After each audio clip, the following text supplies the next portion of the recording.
Professor Rogers Brambell and his committee reminded us of something that we used to know and maybe had forgotten: that animals are different from humans, but not so different. Doing something that would be cruel to a human would also be cruel to an animal, and that has enormous implications for how we treat animals. Hi, I'm Carly, and welcome back to the Animal Rights Tour. Now, the committee's conclusion was scientifically based, but it wasn't going to be enough to bring an end to factory farming.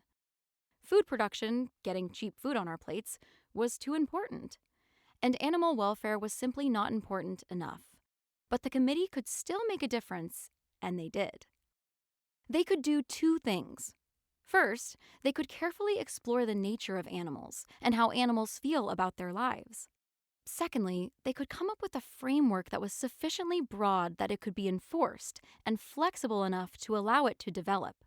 On the nature of animals, Professor Rogers Brambell and his colleagues were quite clear that animals could suffer, saying, "Animals show unmistakable signs of suffering from pain, exhaustion, fright, frustration, and can experience emotions such as rage, fear, apprehension, frustration, and pleasure.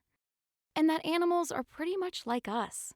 The report said, "It is justifiable to assume that the sufferings of animals are not identical to those of human beings. It is equally justifiable to assume that they suffer in similar ways." But they didn't just have the capacity to suffer, they had the whole range of emotions and sensations.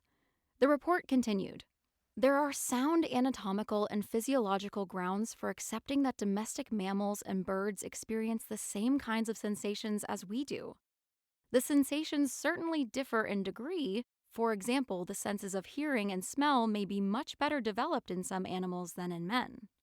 In other words, animals are fully rounded individuals. Sometimes they are more advanced than us."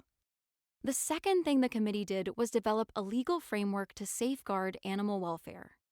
That framework is still relevant and significant today, developing into what we now call the 5 freedoms.